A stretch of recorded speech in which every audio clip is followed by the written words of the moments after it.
Hello दोस्तों, मेरा नाम फैज़ और आज की वीडियो में हम समझेंगे ये कैरियर एसी के बारे में, थोड़ा सा वायरिंग का बताएंगे और कंप्रेसर के बारे में बताएंगे, जो कि बेसिक डिटेल आपको समझाएंगे कैसे वायरिंग इसमें होती है और इसमें कैसे जो है और भी चीज़ें काम करती हैं। तो जो कि मेरे पास ये 10 टन का एसी जो कि आप देखने, ये मेरे पास ये मॉडल है 12 का 10 टन का एसी है, 410 में कंप्रेसर देख सकते हैं। कंप्रेसर है मेरे 410 में और हमने इस मॉडल के बारे में ज़्यादा जो है डिटेल में वीडियो नहीं बनाई हुई, तो आज की वीडियो में हम इसमें बताएंगे। जो इस टाइप का मॉडल आता है 10 टन का, देख सकते हैं ये वाला इस टाइप का। तो इसमें सबसे पहले हम बात कर लेते हैं कि दो कंप्रेसर लगे हुए हैं और दो सिस्टम का है कंप्रेसर हमारा, एक 5 टन का, एक 5 टन का, 10 टन वो टन का सिस्टम है और दोनों सिस्टम हमारे अलग हैं। और एक हमारा जो कंडेंसर फैन मोटर लगा हुआ है और एक हमारा ब्लोअर मोटर लगा हुआ है और ये पूरा ऐसे सिस्टम 10 टन का है। तो हम इसमें बाकी और कोई चीज़ तो इतना वो है नहीं, सिर्फ और सिर्फ वायरिंग के ऊपर बात करेंगे और बाकी बेसिक तो आप लोगों को पता ही होगा। तो इसमें हम समझ लेते हैं ये इसके बारे में। जो यहाँ पे लगा सर्किट और 4 कॉन्टेक्टर लगे और ट्रांसफार्मर लगा और ये फेस सीक्वेंस लगा। इसकी वायरिंग के ऊपर थोड़ा सा जो है बेसिक आपको बताना चाहूँगा। तो यहाँ पे ये 4 कॉन्टेक्टर जो हमारे लगे हुए हैं, एक हमारा ब्लोअर है, ये ब्लोअर का यहाँ पे ये वाला कॉन्टेक्टर हो गया, ये कंडेंसर का, और ये हमारे दो कंप्रेसर के हो गए जो यहाँ पे लगा हुआ। तो ये पहला कंप्रेसर का कॉन्टेक्टर, ये दूसरे कंप्रेसर का कॉन्टेक्टर और ये हमारा हो गया कंडेंसर फैन मोटर का कॉन्टेक्टर और ये हो गया ब्लोअर का।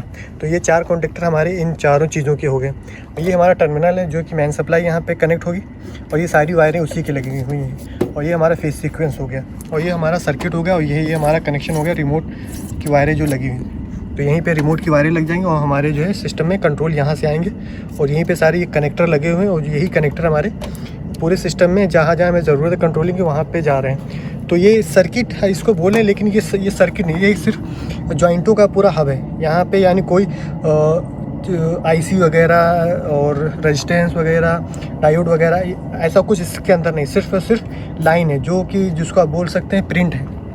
जिससे वायर है देख सकते हैं यहाँ पे प्रिंट की है और कोई यहाँ पे चीज़ लगी नहीं। ये इधर से सप्लाई आई और ये हो करके इधर से ये दिया गया। यानी बहरहाल आप कह सकते हैं एक हब है जहाँ पे जो ये जम्फर का काम हो रहा है, जॉइंटर का काम हो रहा है, बस और कुछ नहीं। इसको जो है ये चीज़ आप समझ लीजिए। तो सबसे पहले हम यहाँ से स्टार्ट करते हैं। ये हमारा हो गया मेन टर्मिनल जहाँ पे हमारी मेन सप्लाई कनेक्ट होगी। L1, L2, L3 ये 3 हमारी ये हो गई लाइन, ब्लैक, येलो, ब्लू, ये सप्लाई माइन। जितनी भी ये वायरें लगी हुई ये देख सकते हैं यहाँ से, ये हमारी जो इन कॉन्टेक्टरों में आ रही है। यानी ये सारी वायरें जो लगी हुई ये सब जिन्हें सब कहीं यहाँ पे फैली हुई मैन पे। तो यहाँ पे जो सप्लाई हमारी उठ रही मैन, वो हमारे इस कॉन्टेक्टर पे आई, डायरेक्ट कनेक्ट होगी इस कॉन्टेक्टर पे, इस कॉन्टेक्टर चारों कॉन्टेक्टर पे आकर के कनेक्ट होगी डायरेक्ट सप्लाई। और यहीं पे हमारी आगे फेस सीक्वेंस पे, यानी ये जो इतनी सारी वायरें लगी हैं ये जो है हमारे फेस सीक्वेंस पे आए, जो है ये आए चारों कॉन्टेक्टर पे आके कनेक्ट हो गए और हमारे ट्रांसफार्मर पे ऐसे डायरेक्ट दे दी गई। यानी ये ऐसे आ गई हमारे जो ने ट्रांसफार्मर 4 कॉन्टेक्टर और फेस सीक्वेंस पे सप्लाई डायरेक्ट कनेक्ट होगी। और ये हमारा सप्लाई जो वायरें जो लगी हुई हैं ये कंप्रेसर की लगी हुई हैं। ये हमारा हो गया पहला जो जिसको बोल सर्किट 1, ये दूसरा, ये हमारा दूसरा हो गया कंप्रेसर।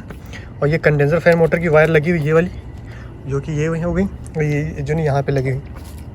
और इस सिस्टम में देख सकते हैं हाई प्रेशर लगा हुआ है जो कि हमारा यहाँ पे लगा हुआ है। ये हो गया discharge switch, discharge pressure switch या HP जिसको बोलते हैं, हाई प्रेशर स्विच।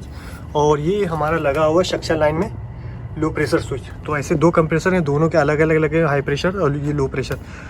और यहाँ पे दो हमारे हीटर भी लगे हैं, हर कंप्रेसर का अलग अलग सेपरेट दिया गया। तो ऐसे यहाँ पे दो जो है कंप्रेसरों का सबका अलग अलग है।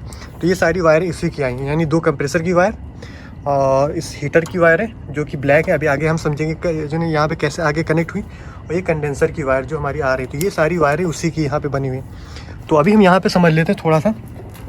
यहाँ पे देख सकते हैं ये लिखा हुआ है ये सर्किट 2, फिर नीचे लिखा है सर्किट 1। तो सभी का अलग अलग है। यहाँ पे 4 वायरें ये लगी हुई हैं और ऊपर वाले पे 4 लगी, ये नीचे वाले पे 4 लगी, जो कि लिखा हुआ है सर्किट 2 सर्किट 1। नीचे वाला हमारा है सर्किट 1, ऊपर वाला है हमारा सर्किट 2। तो ये हमारी ऑरेंज कलर की जो वायर है ये हमारी हो गई हाई प्रेशर जो क्या बोलते सॉरी ये लो प्रेशर की। और पर्पल वाली हमारी हो गई हाई प्रेशर की जो कि यहाँ पे लिखा हुआ है HPS यानी हाई प्रेशर स्विच, LPS ये हो गया लो प्रेशर स्विच। और ऐसे ये नीचे हैं तो यहाँ पे ये दो वायरें इसकी आकर के कनेक्ट हो गई। बहुत ही सिंपल आसान, यानी यहाँ से 2 वायरें उठी, कनेक्ट हो गई, ऐसे आकर के जो है कनेक्ट हो गई। कंप्रेसर 1 वाला नीचे, कंप्रेसर 2 वाला नीचे है, और दोनों कंप्रेसर की 2 वायरें आकर के कनेक्ट हो गई। सिंपल सा है। फिर यहाँ पे क्या है, यहाँ पे हमारे रिमोट की वायरें लगी हुई हैं। ये R, Y1, Y2 और G ब्लोअर और C हमारा कॉमन हो गया। ये आकर के कनेक्ट हो गई, और जब हमारा रिमोट चालू होगा तो यहाँ पे सप्लाई हमारे कमांड आएंगे। यहीं से हमारी 2 वायरें जा रही हैं इसको चालू करने के लिए, और यहाँ से 3 कमांड आ रहे हैं इस कंप्रेसर को और एक ब्लोअर को चालू करने के लिए। यानी जाएंगी 2 वायरें इसको चालू करने के लिए, आएंगी 3 वायरें इसको जो है कमांड देने के लिए। एक ये ब्लोअर का और 2 हमारे कंप्रेसर 1 कंप्रेसर 2 का, जो कि Y1 Y2 है, ठीक है। और ये सारे कनेक्टर जो लगे हैं ये सारे हमारे कुछ यहाँ पे आए हुए हैं और कुछ अंदर जो ऑप्शनल चीज़ें वो हैं उसके लिए, तो वो हम छोड़ देते हैं। सिर्फ हम यहाँ पे समझते हैं, देखो क्या है, हाई प्रेशर हाई वोल्टेज यहाँ पे आया, कनेक्ट हो गया और यहीं से निकल गया।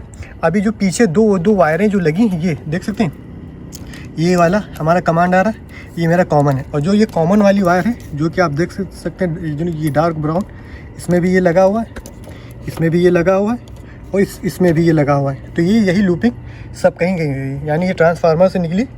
हमने इसको 220 वोल्ट दिया ट्रांसफार्मर को, जो कि यहाँ से आया डायरेक्ट और यहाँ पे गया, तो यहाँ पे 24 वोल्ट ये निकालने लगा। 24 वोल्ट हमारे बन गए। तो जो हमारा C वाला है, जो कि ये वायर है डार्क ब्राउन, ये सभी में ये लूपिंग करके दिया गया डायरेक्ट। तो यहाँ पे भी दिया गया, यहाँ पे भी दिया गया, यहाँ पे भी दिया गया, यहाँ पे भी दिया गया, सभी में दिया गया। और ऐसे हमारा ये 24 वोल्ट पे भी काम करता है फेज सीक्वेंस, तो इसको भी जो है डायरेक्ट C दिया गया। तो ऐसे हमारे सभी सिस्टम में C चला गया। और फिर यहीं से हमने उठाया इस सर्किट पे दिया और सर्किट से होकर के हमारे इस रिमोट पे आ गया। तो रिमोट पे हमारा ऐसे C मिल गया। जो जहाँ जाना तो वहाँ हमारे C मिल गया। और जो इसके पीछे जो वायरें लगी हुई हैं ये हमारे यहाँ से आ रही हैं। हमारा जब रिमोट हमने चालू किया और चालू होकर के जो हमारे यहाँ पे वो कमांड आए Y1 Y2 G, ये हमारे इस सर्किट में पहले आए और सर्किट से निकल करके फिर यहाँ पे आए हैं, जो कि ये दूसरे कंप्रेसर का है, ये पहले कंप्रेसर का है। कॉन्टेक्टर यहाँ पे जो यूज़ हुए ये दूसरे यूज़ हैं, इस वजह से आप कंफ्यूज ना हो। और जो मैंने इससे पहले भी वायरिंग समझाई हुई है, उसमें जो वायरें हैं जो ये कलर कोड है तकरीबन सेम ही है। तो ये भी कंप्रेसर 1 में जो वो कलर यूज़ करते हैं पर्पल, ये वो वाली वायर है। और ऑरेंज यूज़ करते हैं दूसरे कंप्रेसर में, ये वो वाली जो वायर है। तो ये इसको जो है वो कमांड आ रहे हैं 24 वोल्ट। एक मैंने डायरेक्ट दे दिया, एक हमारा आ रहा है यहाँ से इस सर्किट से। तो देख सकते हैं यहाँ पे ये जो है कनेक्टर ये लगे हैं और यहाँ पे वो लिखा भी हुआ है, यहाँ पे ये लिखा हुआ है सर्किट 1 और कंप्रेसर 1 कंप्रेसर 2। देख सकते यहाँ पे क्या लिखा हुआ है, ये वाला कनेक्टर जो हमारा है लिखा हुआ है कंप्रेसर 2। तो ये हमारा जो कनेक्टर है कंप्रेसर 2 के लिए जो वो जा रहा कमांड, ये जो वायरें जा रहा है। यहीं पे कंप्रेसर 1 भी हमारा है, जो कि ये लिखा हुआ है, ये कंप्रेसर 1। तो ये हमारा कंट्रोल कंप्रेसर 1 के लिए जा रहा है। तो अगर इन केस हमारा इस कॉन्टेक्टर में सप्लाई नहीं आ रही, कॉन्टेक्टर नहीं अगर चालू हो रहा, तो हम इन 2 वायरों पे हम जो है चेक कर सकते हैं। तो ये एक ब्लू पे और एक जो है डार्क ये ब्राउन पे हम मल्टीमीटर से लगा के चेक करें तो यहाँ पे 24 वोल्ट बताएगा, यहाँ पे भी ऐसे ही 24 वोल्ट बताएगा। तो इन दोनों में 24 वोल्ट बताएगा। तो ये यहाँ पे लिखा हुआ है। फिर यहाँ पे और भी बहुत सारी वायरें लगी हुई जो कि ऑप्शनल है, जो हमारे काम की सिर्फ इतनी है, हमने यहाँ पे लगा देना है जो हमारा रिमोट का ऑप्शन है। और यहाँ पे हाई प्रेशर लो प्रेशर हमने लगा देना है सर्किट 1 सर्किट 2 में, जो कि यहाँ पे जो लिखा हुआ है, तो कोई कन्फ्यूजन नहीं। और ये हमारा कंप्रेसर जो है कंप्रेसर 2 का कनेक्टर हो गया, ये कंप्रेसर 1 का कनेक्टर हो गया।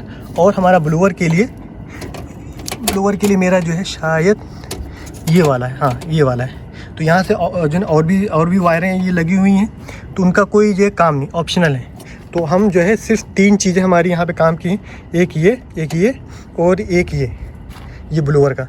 तो इसको हम भूल जाते हैं, कोई दिक्कत नहीं।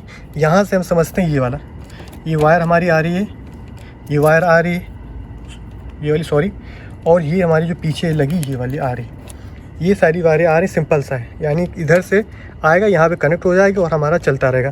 फेज सीक्वेंस का जो कंट्रोल करते हैं, जो ट्रांसफार्मर का जो मैंने C वाला बता दिया था वो तो कंफर्म हो गया। अभी जो हमारा R वाला है, R वाला जो है वो आया यहाँ पे दिया और यहाँ से आउट होकर के फिर हमारे इस रिमोट वगैरह में आया। तो अगर यहाँ से फेज सीक्वेंस पर रेड लाइट जल रही या तीनों फेज बराबर नहीं आएंगे तो ये सप्लाई पास नहीं हुए और हमारे पूरे सिस्टम को चालू नहीं कराएंगे। तो बेसिक हमने ऐसे ये समझ लिया वायरिंग के बारे में कि यानी ये सर्किट हो गया, यहाँ पर आएगा और यहीं से जो है बाद में कॉन्टेक्टर पे जो है हमारे कमांड आएंगे। और ये हमारे हाई प्रेशर लो प्रेशर यहाँ पे कनेक्ट हुआ सर्किट 1 सर्किट 2 का। और ये हमारे कनेक्टर होंगे कंप्रेसर के लिए। और ये ट्रांसफार्मर हो गया हमारा 24 वोल्ट बनाने के लिए। फेस सीक्वेंस हो गया 3 फेस की जो सेफ्टी है, जो कि हमारे 3 फेस सप्लाई आ रही है उसकी जो सेफ्टी के लिए। ये टर्मिनल हो गया। ये चारों कॉन्टेक्टर हमारे सिस्टम में हैं, 2 कंप्रेसर के, एक कंडेंसर का, एक ब्लोअर का। तो ऐसे हमारे 4 कॉन्टेक्टर हो गए। और बाकी तो सब हमने तकरीबन ये समझ लिया है और सारा कुछ आसान है, इतना कुछ बताने की ज़रूरत नहीं है। तो उम्मीद करता हूँ आपको जो मैंने बेसिक चीज़ें बताई आपको समझ में आया होगा, आपको काफ़ी हेल्पफुल लगा होगा और आपको काफ़ी कुछ नॉलेज सीखने को मिला होगा। अगर वीडियो अच्छा लगा हो तो प्लीज़ वीडियो को लाइक करें और चैनल को सब्सक्राइब करें। अगर फिर भी कोई डाउट रह गया है तो आप कमेंट करके पूछ सकते हैं। तब तक के लिए मिलते हैं नेक्स्ट वीडियो में।